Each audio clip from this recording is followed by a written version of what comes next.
السلام علیکم ورحمۃ اللہ وبرکاتہ۔ دوستو، کیسے ہیں آپ؟ امید ہے جہاں کہیں بھی ہوں گے اللہ تعالیٰ کی مہربانی سے خیر و عافیت سے ہوں گے۔ دعا ہے کہ اللہ تعالیٰ آپ کو ہمیشہ خوش و خرم رکھے۔ تمام حاجات کی قبولیت کے لیے حضرت علی علیہ السلام نے فرمایا، جب تم چاہو کہ اللہ کو اسم اعظم کے ساتھ پکارو تو ان آیات کو پڑھ کر اسے پکارو اور پھر اپنی حاجات بیان کرو۔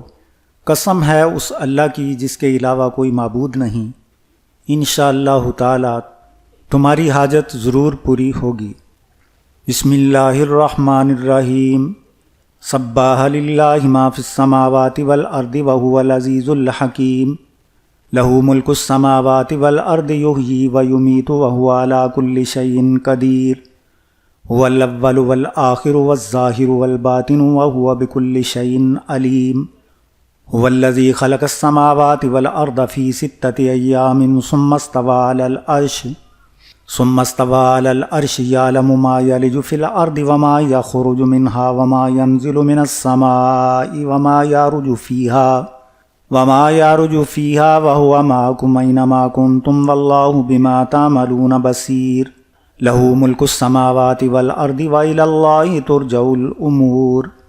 یولج اللیل فی النہار ویولج النہار فی اللیل وہو علیم بذات الصدور۔ سبح للہ ما فی السماوات والارض وہو العزیز الحکیم۔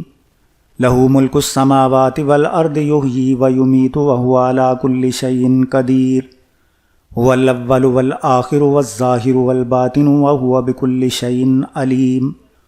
هو الذي خلق السماوات والأرض في 6 أيام ثم استوى على العرش يعلم ما يلج في الأرض وما يخرج منها وما ينزل من السماء وما يعرج فيها وهو معكم أينما كنتم والله بما تعملون بصير۔ له ملك السماوات والأرض وإلى الله ترجع الأمور۔ یولج اللیل فی النہار ویولج النہار فی اللیل وہو علیم بذات الصدور۔ سبح للہ ما فی السماوات والارض وہو العزیز الحکیم۔ لہ ملک السماوات والارض یحیی ویمیت وہو علی کل شیء قدیر۔ هو الاول والآخر والظاہر والباطن وہو بکل شیء علیم۔ هو الذي خلق السماوات والأرض في 6 أيام ثم استوى على العرش يعلم ما يلج في الأرض وما يخرج منها وما ينزل من السماء وما يعرج فيها وهو معكم أينما كنتم والله بما تعملون بصير۔ له ملك السماوات والأرض وإلى الله ترجع الأمور۔ یولج اللیل فی النہار ویولج النہار فی اللیل وہو علیم بذات الصدور۔